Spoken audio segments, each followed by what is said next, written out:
Hello, this is Dave Hearn with the Photo Geezers. Today we're happy, in addition to Dick Yarmy, the other geezer, we have two guests, Susan Murty and Atossa Kramer. And today's topic is going to be how to shoot small things using a macro studio. Basically, this episode grew out of the request we made a month ago for potential topics, and Susan, and followed up by Atossa, were expressing interest. How can you photograph small objects and do it well? And that, coupled with the fact that Dick had come across an article about how to build a macro studio, or what we are calling light boxes, and eventually we'll just call them boxes as we go through our conversation. But it's a way of controlling the light even better than with window light. And I'm going to share my screen right quick and move over to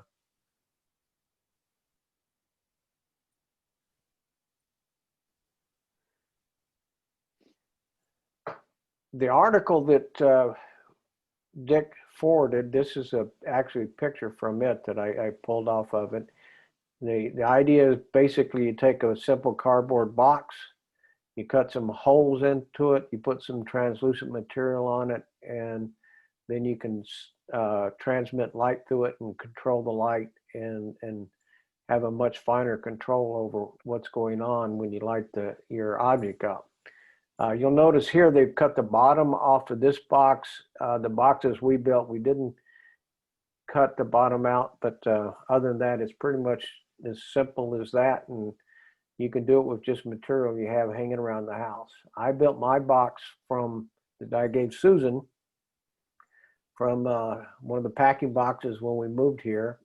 I used garbage bags that I cut up to make the windows, and the white paper, which we'll oftentimes call that a sweep because it kind of sweeps down instead of having a hard edge, although you can put in panels and make a hard edge back here. But that sweep is made from Christmas wrapping paper, the unprinted side. And here's the box that Dick gave to Atossa. You want to describe it, Dick? Yeah, sure. It's the same basic three panels cut out of the box, top, right, and left. I used a piece of construction paper from Ingles, just a white piece, and cut that little sweep out of it. Then I used the scrap that was left over to make square panels like you see on the left side, so that if I wanted to block out the light, I could kill one of the translucent panels by just putting that in. It also serves nicely as a reflector to bring light back into the shadow side, as against where it's coming, the source from Mr. IKEA over there is the source light, and then the white on the other side is bringing fill back in. You can also obviously lay a piece of paper or black paper or anything over the top if you didn't want any top light coming in. So the way I look at the box and explained it to Atossa was kind of a matter of subtraction. You have one light source coming in, you reduce all the others, and then decide if you want to introduce that. And all you have to do is open the panels and you can introduce more light. And it's a matter of trial and error, seeing what you like, and when you see what you like, you shoot it. And you can use different materials to reflect light. Do you have your aluminum foil there? So you can, instead of that white piece of board, you could put aluminum foil in there and reflect light. In fact, we're going to take a look at the impact that has. From here on, which could, I used a piece of cardboard and put the aluminum foil around it. Right. Right. So from here on out, we're just going to have a conversation. Susan and Atossa are going to kind of share their learnings and impressions and what they learned about working with these boxes. So I'm going to throw up this picture by Susan, and you can obviously see what she's done here is she's added some black into the box, which you can do, and maybe you can talk a little bit about this, Susan. Yes. I did put black construction paper, 2 sheets, one behind and one in front. And I think I ended up having to use a couple of sheets to cover the area. And I was trying whether I liked it better with the white background that you provided with the box or with the black. So I was experimenting a little bit. And I think some things looked better with white and some things looked better with black. So it was kind of fun to play with that.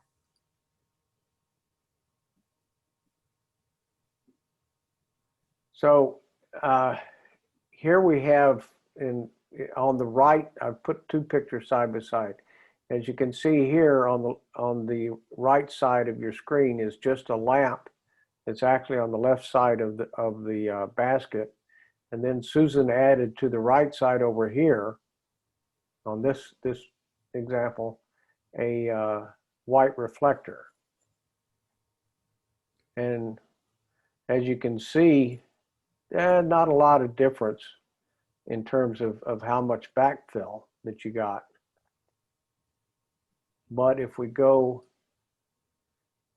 here, she added in an aluminum reflector. And now if you look very closely at this side with just a lamp versus this side with a reflector, you can definitely see some differences. And what I think, Susan, you probably noted right away, what's one of the things you learned about light?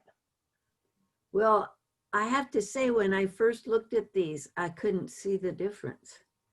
And so I think what I learned from this whole experiment was to see better.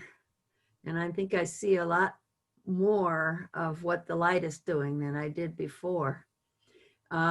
So I took a lot of pictures with different lamps in different positions and with the white background and the black background.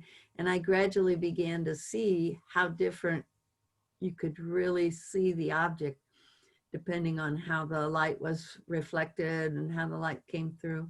So it's a very subtle thing, but I was pretty excited when I began to notice the difference.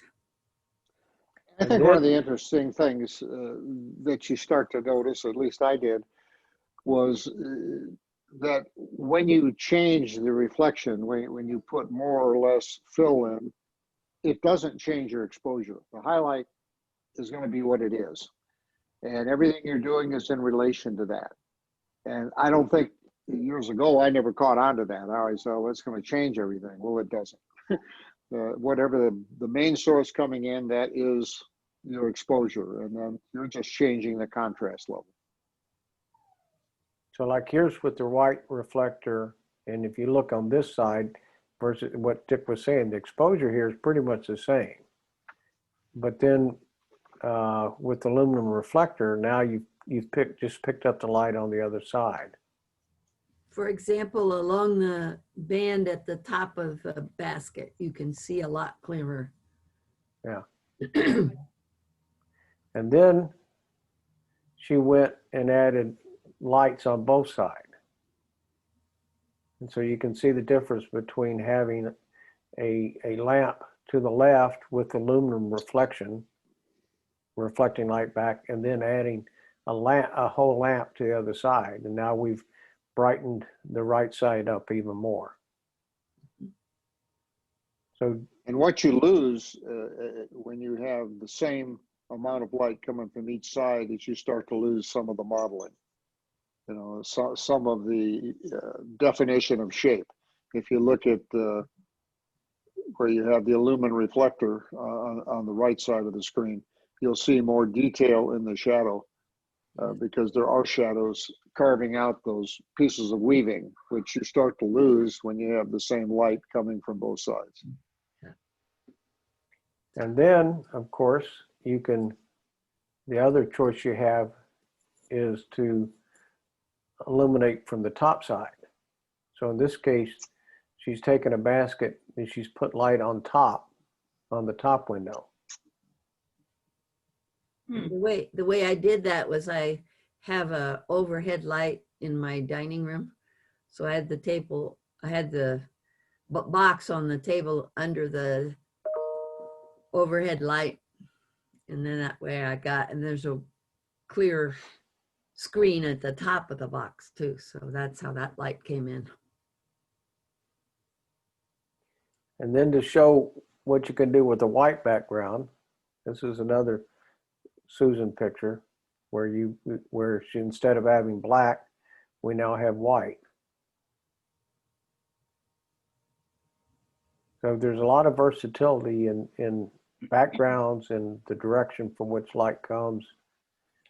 One thing I'd like to say is that I got a little confused as I tried all these different things. And the second time around, I tried to take notes and say, you know, this one was the left lamp, this one was the right lamp, this one was, you with the white and black background, that's pretty clear. But the others, I had to take notes and I got confused, and it was very difficult to keep track of exactly what I did with each picture. But eventually, I think I got it sorted out. Well, let me ask you The this. important thing was you got results. You got good results. So how you get there is not quite as important. And let me ask you this: after a while, when you look at it as you move forward, do you begin to you can see the light? You don't have to remember. You can see where it's coming from. That's right. It got to where I could see, oh, I think that was the left lamp. Now that I look at it, I must have made a mistake. There was an extra photo in there. Yeah, I began to be able to see it.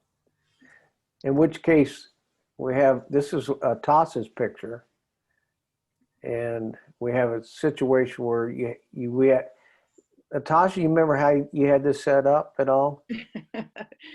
No, I didn't take notes as I got so excited. I was just trying things, but it looks like the light's coming in from the right because the shadow's off to the left, and it was on black paper, but it looks blue.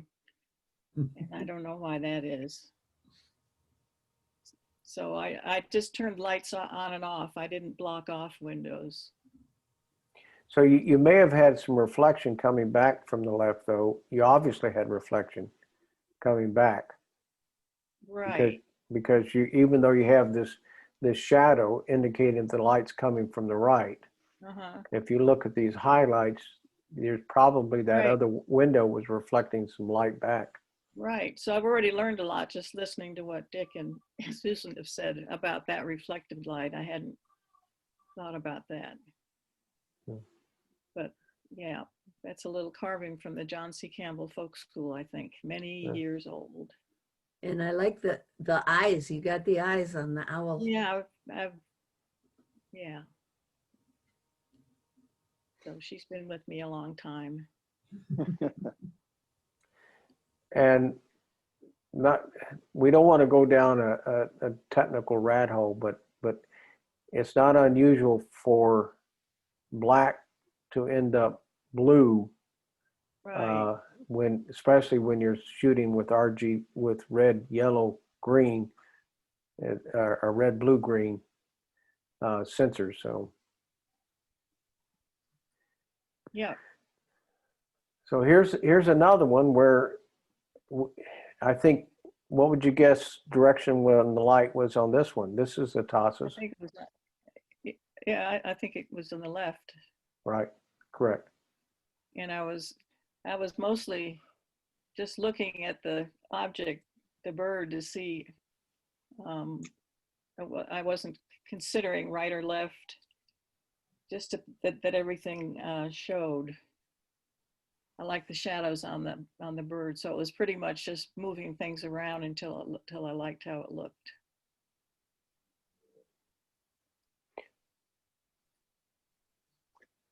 And that's again the beauty of working in the small box and with small figures is you have two opportunities to change how the light strikes it.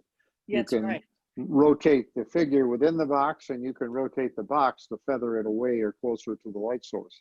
Yeah. So you've got an awful lot of flexibility that we don't usually have when we have an outside subject, where the only flexibility are our feet. You know, right. We have to move, but this way you can move your subject.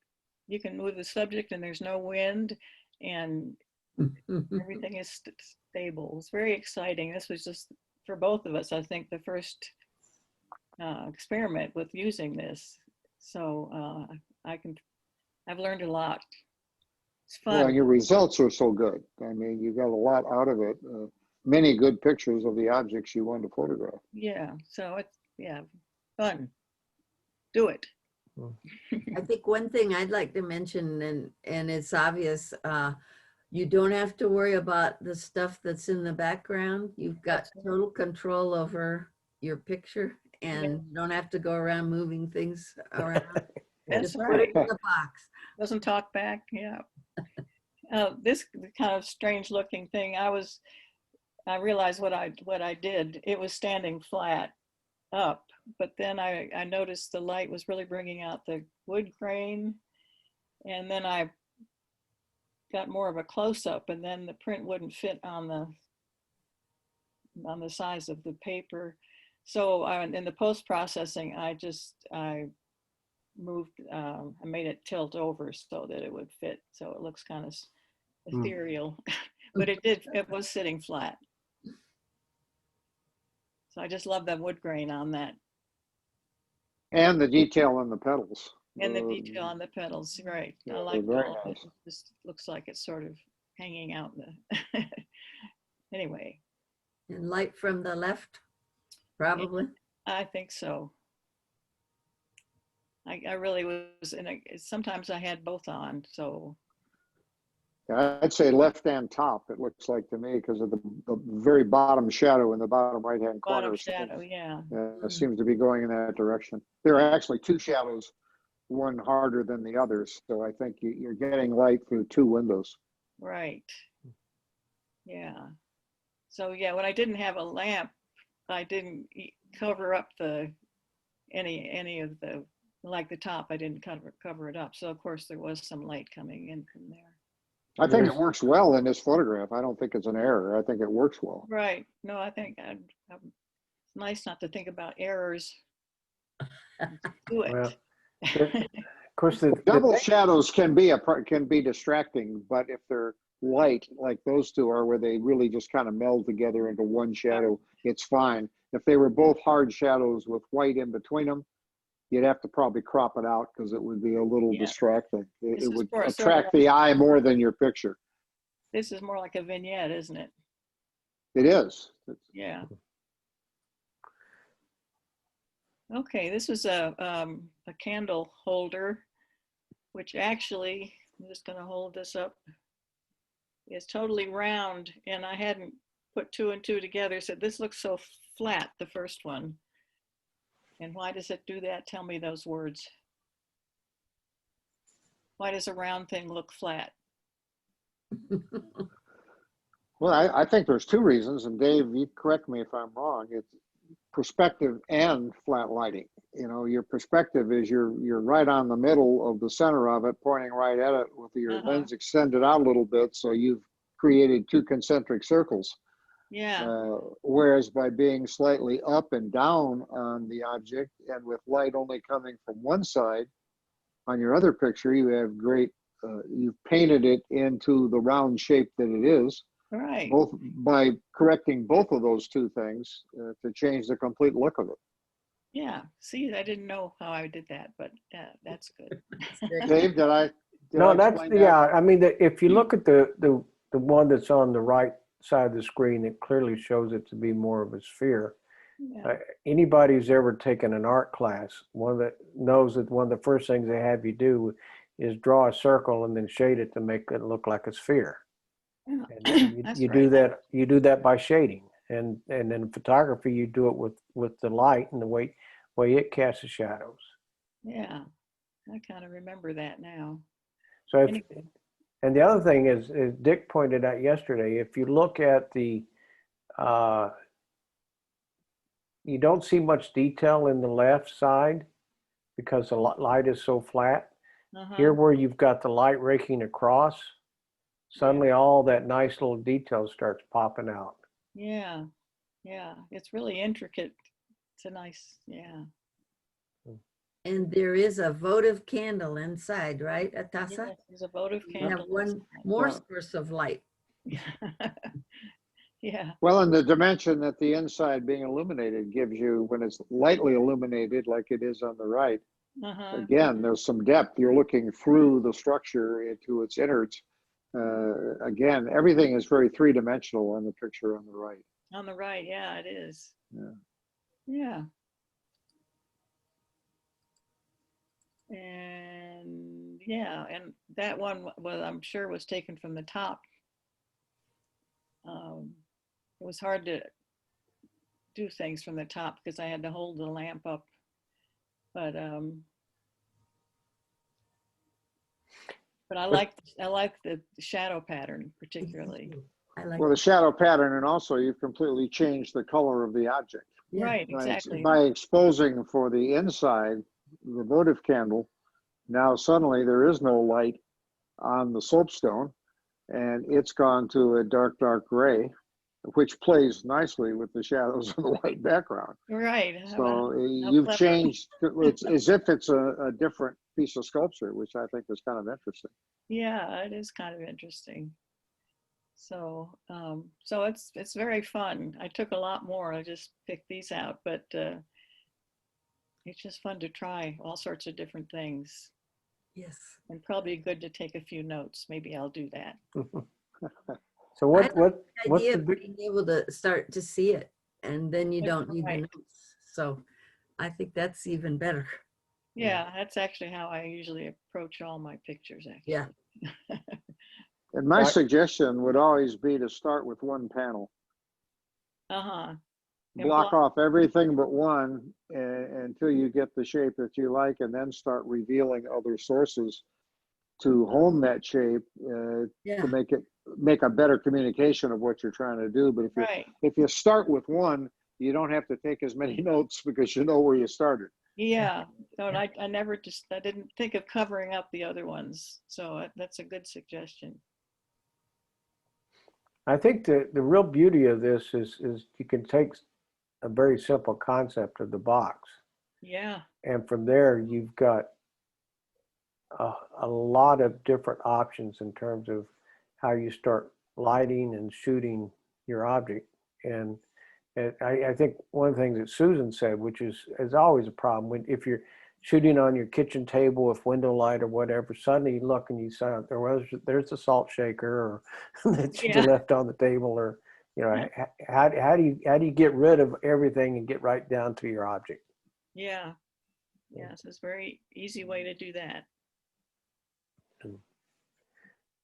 So thank you guys. I'm going to stop sharing the screen now. Maybe we can Thank just, you. here we go. So can we have our boxes back? No, I want to show my box. I like it. I want to play with it some more. Well, we're hoping that people will get inspired to build their own. It's really not that hard. Dick was saying tell us the styrofoam. Well, yeah, when I was on my way over to the gym, someone had put a white styrofoam cooler, a rather large one, in front of the furniture room with $1 price tag on it. And I started thinking about how much stronger the structure would be. You would even allow you to cut the bottom out so that some of our botanists like Buzz Yoder would take it out and put it over some of his mushrooms outside. And it's a little more work because they're thick, and it pretty much takes a kitchen knife to finish off what you do with the box cutter. But it ends up with a very sturdy structure. Yeah. And in fact, even if you didn't find it at the thrift shop, those styrofoam coolers are quite inexpensive, I believe. Yeah. And it made for, and of course, then I didn't need any white panels or anything, because the piece that I cut out then became an extra reflector, or you could put it back in like the plug of a watermelon and block out the translucent side. So I think it probably in the long run would have more flexibility. I'm working on it. Yeah. Yeah. He called it his Mark II version. So. The Mark II light box. Yeah. Yeah, I'd like to see Wow. that. I need a new vacuum cleaner, as Dave says, to pick up all the styrofoam Oh, stuff yeah. I now have in my house. I think next time I make one, it'll be in the garage. Yeah. Well, I have to thank Susan and Atossa, because they will tell you that I was rather pushy on this project. We approached them, I think was last Monday or Tuesday, just about 10 or 11 days ago. And we went from not having boxes to, I want some pictures for the photo geezers. And I think I may have irritated them a little bit, but I, It was Got worth it. things It was going. worth it. what was that, Atossa? I said it was worth it. Yeah. So I told them we had a production schedule we had to keep to. Right. So, So I called myself the irritable photographer. I think we should mention. Wait till you hear what we called you, Tasha. Oh, yeah. I think we should mention what David said to us, that it sounded like we could see the light. Yeah. well, it was interesting because Dick and I had a discussion just the day before I saw Atossa and Susan right after they had used the boxes. And Dick and I said, we wonder if they'll start seeing the differences in light. Mhm. And I saw them and they remarked, well, yeah, we could really start seeing the light. So it's a good exercise, even if you don't use the box in general, is to start to understand light more in photography. Yes, absolutely. I agree. Well, with that, I think I'm going to close out. I appreciate Susan and Atossa for participating in this and being willing to let us put their pictures up and talk about them. And one of the things that maybe you guys can help us with afterwards, Ernie Janke last time said that Dick and I need some kind of signature closeout phrase. So I'm not sure. I'm not sure we say geezers out or what. But I'm going to. How about good night, Mrs. Ernie, wherever you are. The Jimmy Durante sign off. Okay, everybody. Good night. Good night, Ernie, wherever night. you are. Okay, have a great weekend. Bye Yeah. now. Thank you very much. Bye-bye. Whoops.